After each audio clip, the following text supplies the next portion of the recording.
Hey everyone, I hope you had a really good Easter break and holiday and spent as much time as possible with your family. I'm sorry it's been so long since the last video. I had a few days off for the holiday and then I've been also doing a few other things around Sweet Pea, but now I'm back onto the beginner course and this week's project is the Braided Vine Table Runner. So this is the second table runner that I've sewed. The first one I actually can't tell you yet because it hasn't been released, but you're going to love it. So yeah, this is my second one. I'm really excited to make it.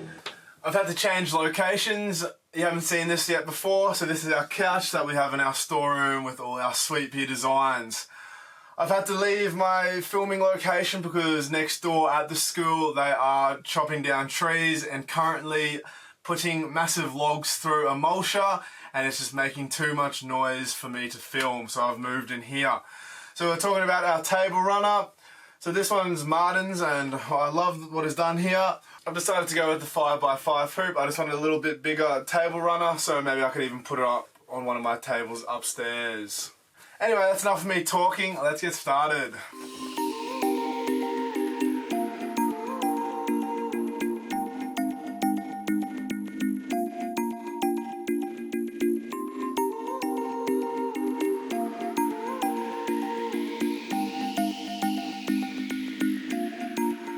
Sorry, excuse the background noise, they're just chopping down some trees at the school next door. So I came downstairs to start setting up and I found this jackpot of already pre-cut stabilizer that I won't have to cut for this design. I remember cutting this for the girls a while ago, they mustn't have used it, so yeah, cheering about that.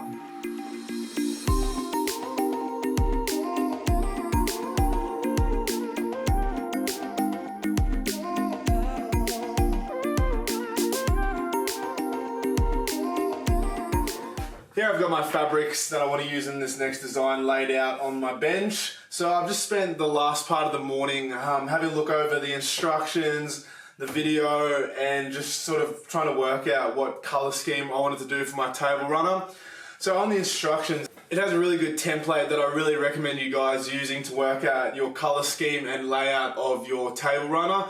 I'm going for a red and black theme, so the center blocks will be red and the borders will be this black and grey.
After a big day on the embroidery machine, I finally got all my blocks done and laid out.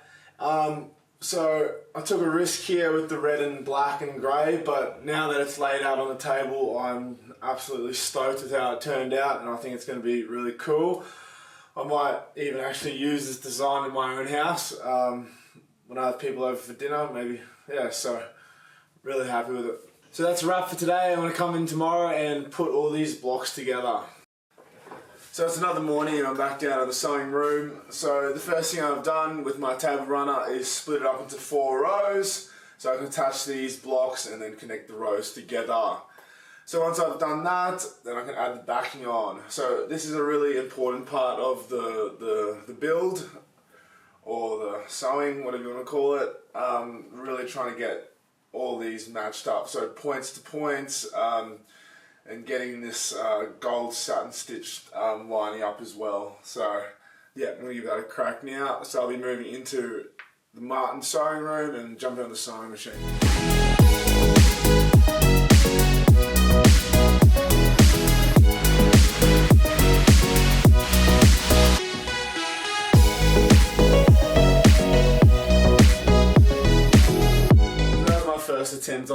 joining one of the blocks, but it's probably not the straightest I've ever done, so that means just unpicking, and then when I'm lining it up again, really trying to get the points on points. The triangle ones are the most difficult ones, but yeah, I'm going to unpick this and then just give it another go.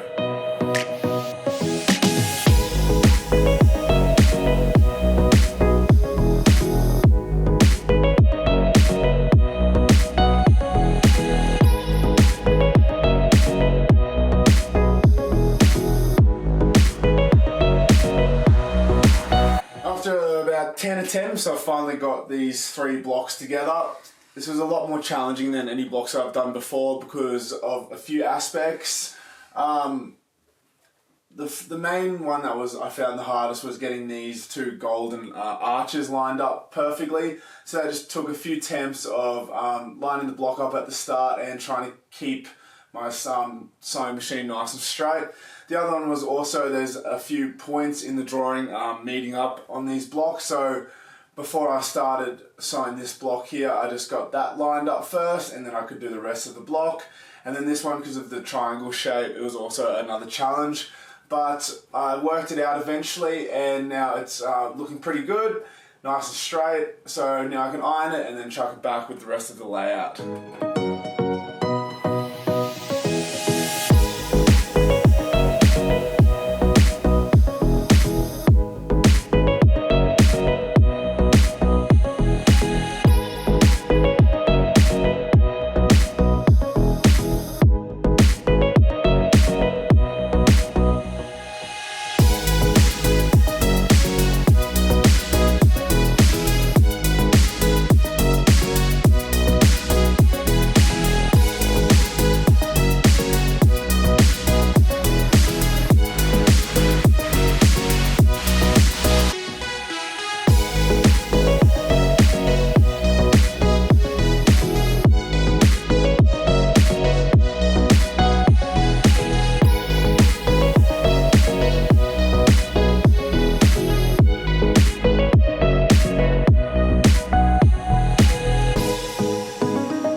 So I've had the binding now, so just bear with me. I'm going to try and work out how to get this done. This is definitely, seems like the hardest thing that I've done in this beginner course, so just going to take my time, fiddle around with it and try and get it nice and neat. But yeah, wish me luck.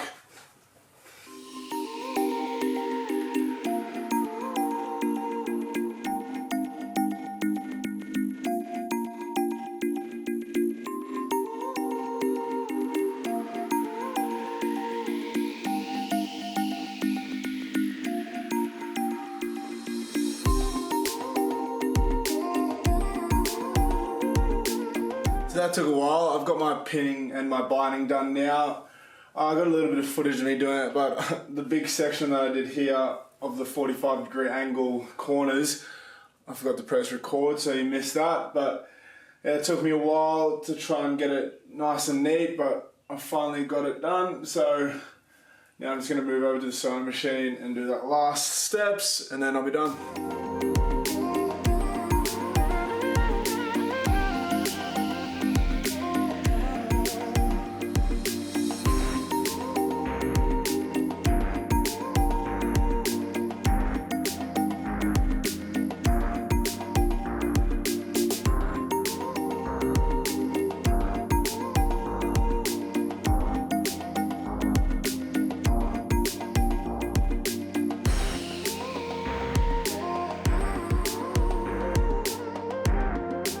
So without further ado, I can finally show you my finished table runner. So I'm absolutely in love with this. I'm so happy with how it turned out. Not to toot my own horn, but I think that looks pretty good. I can definitely see myself using that in the future when I have people over for dinner and things like that. But yeah, this is a really awesome project, and I would definitely recommend you give it a try. I would love to see what ones you guys made, so remember to post it on the beginner group. your projects. We all love to see them here at Sweet Pea. And that's another video wrapped up. Thank you. See you next time.